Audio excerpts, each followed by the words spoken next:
trying to, not be too loud.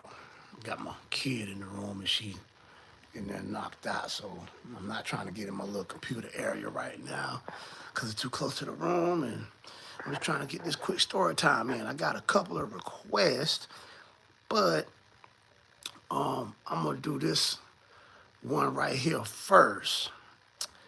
I'm gonna call this story time here. The officer had it coming. So if you join this live, hit that like button. When you hit that like button, it definitely helps out the algorithm. So hit that like button. All right. So it's a couple days before New Year's Eve, and I'm out and about or whatever. I'm out trying to make a few moves or whatnot.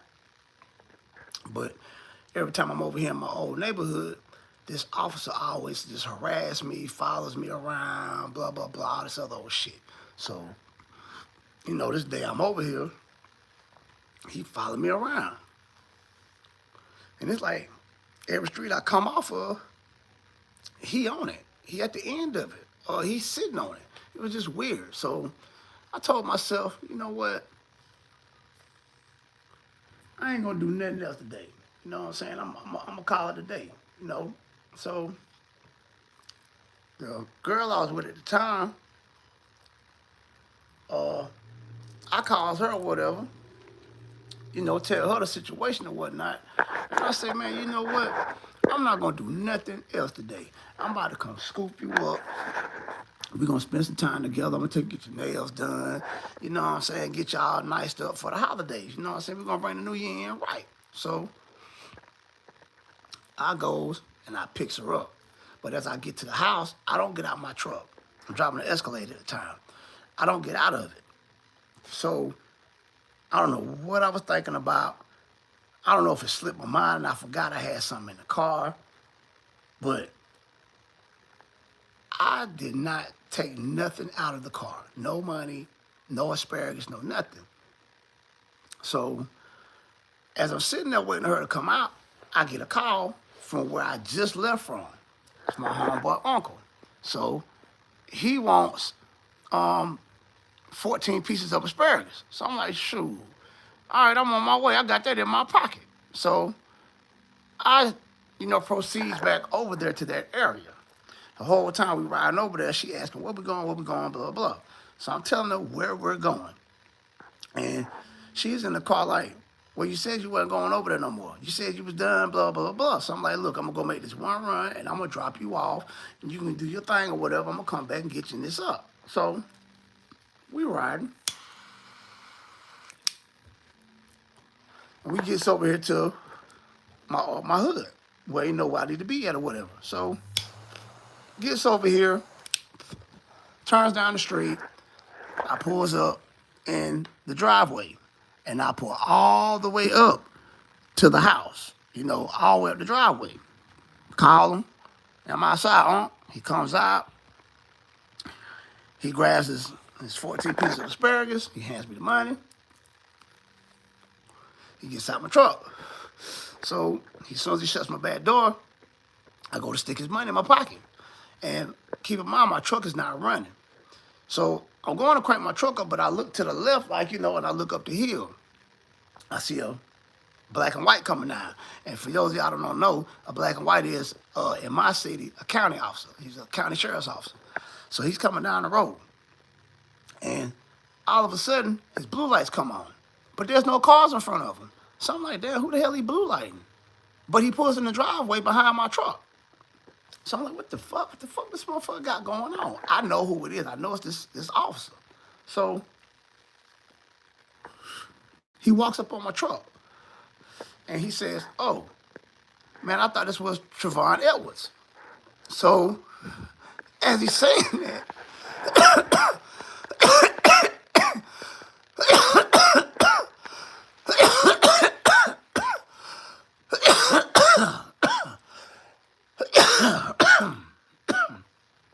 as he's saying that, I immediately flipped the script.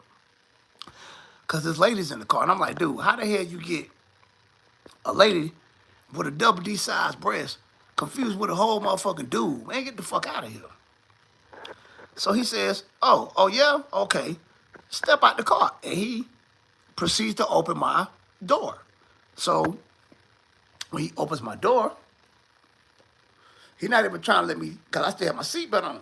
He trying not even let me get my seat. He trying to snatch me out the car. So now the girl I'm in the car with, that's in the car with me, my little lady friend or whatever, she is grabbing the phone now.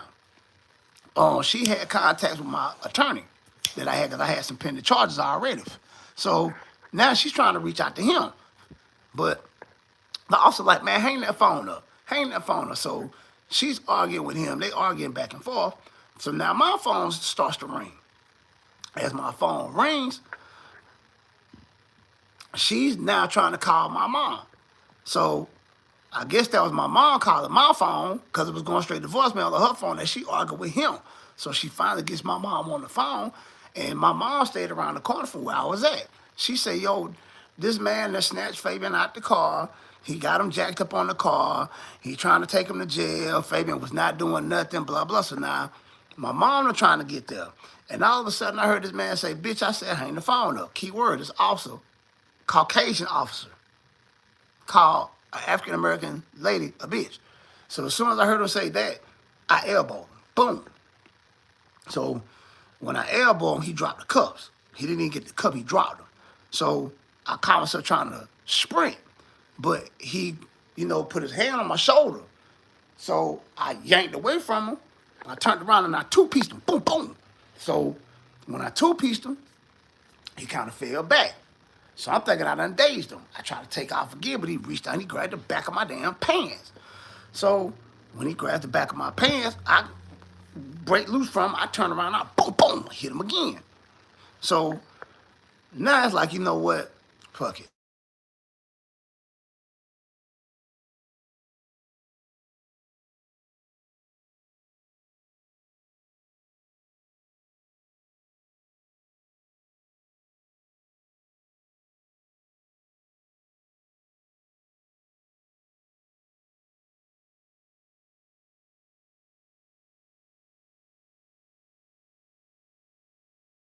The Lucky Charms commercial. You know what I'm saying? It's like, I seen Lucky Limerick's and pots of gold and rainbows and shit. I just went up in the air. When he snatched my pants, he like pulled them from the scene so they ripped. And he just like Donkey Kong slammed me in the fucking air. So I'm hit now. You done stunned the hell out of me. So now he done threw the cuffs on me. He like, yeah, motherfucker. You done fucked up now. You know you done fucked up now, huh, motherfucker? And I'm talking about he just dropping blood. It's all off his elbow. I think I busted his nose a little bit. I didn't really do a lot of damage, but I whooped his ass. I'm not even gonna cap. I whooped his ass. It was the police. He couldn't fight back. He didn't grab the taser, and then he took that ass whipping. So I embarrassed him.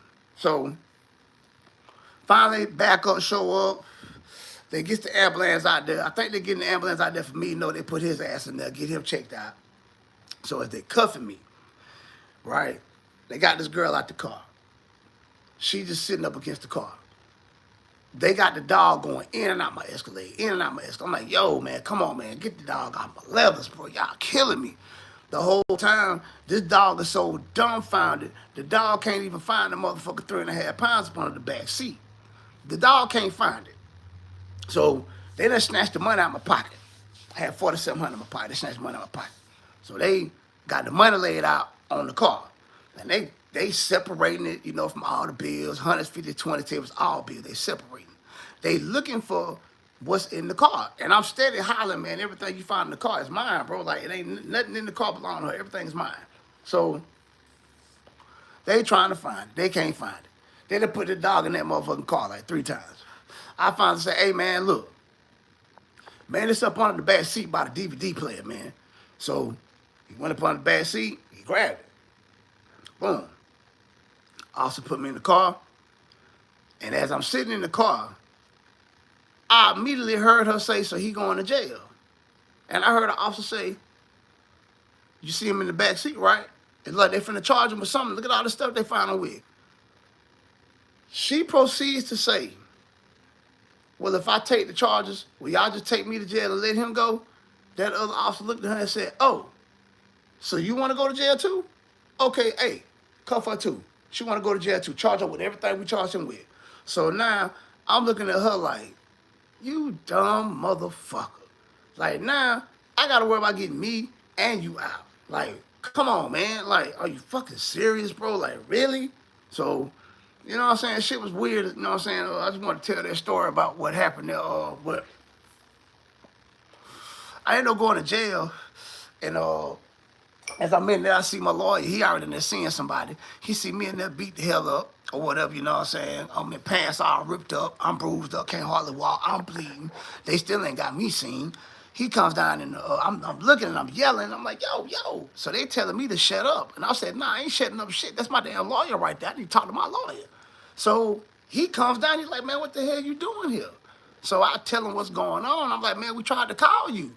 So he's like, man, I've been in here trying to see clients. He's like, man, what the fuck? So I tell him, you know, what happened. So now he like, He pulls his phone out. He started taking pictures. He said, did they let you see a doctor on, a medic on scene or anything? I said, no. They put the officer in the medic, let him see the medic, and they sent him on. They put me in the car. He said, just like that, huh? I said, yeah. He said, you ain't seen nobody. I said, no.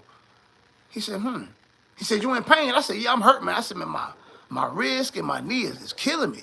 He said, I tell you what, when you get up out of here, you go to the emergency room immediately, right? They finally seized me like 30 minutes before I go into the bond hearing. So she gets to sign her bond, and I had to pay.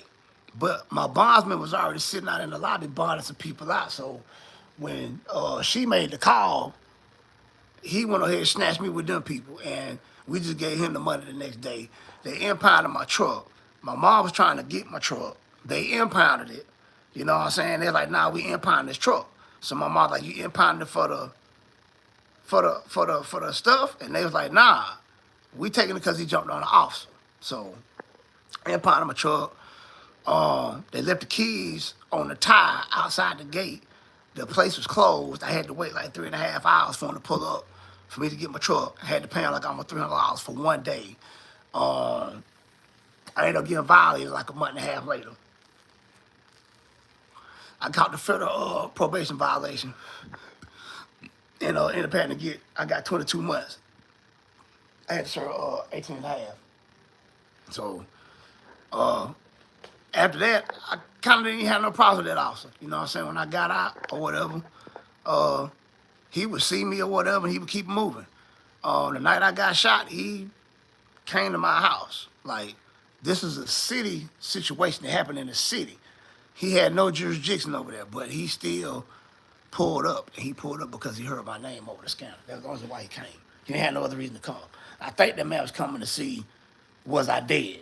Because I'm pretty sure he has not forgot what happened to him. Like, he got his ass whooped in my homeboy yard. And my homeboy that he was looking for, he still didn't get him. Like, my homeboy wasn't there. So, like, you didn't get to serve your warrant. You got your ass whooped. Like, it was kind of a loss for you. So, you know, the more to the story of that is, when it comes to the police, man, I mean, when they stop your car, man, just comply. Like, they ask for your license, registration, give it to them. They tell you step out the car, man, step out the car. Because, man, I ain't going to lie.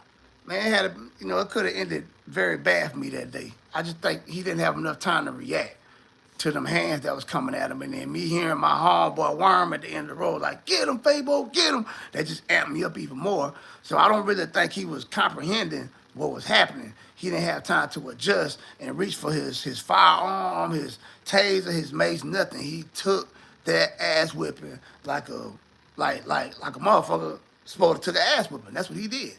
And, you know, I mean, that's the end of that story right there. This your boy Fabo. I'm gonna hit y'all with another story time another time. So other than that, man, tune in. Hit that like button, hit that like button, hit that like button. Please hit that like button. That's gonna help the algorithm out. Hit that like button. And I'm out of here.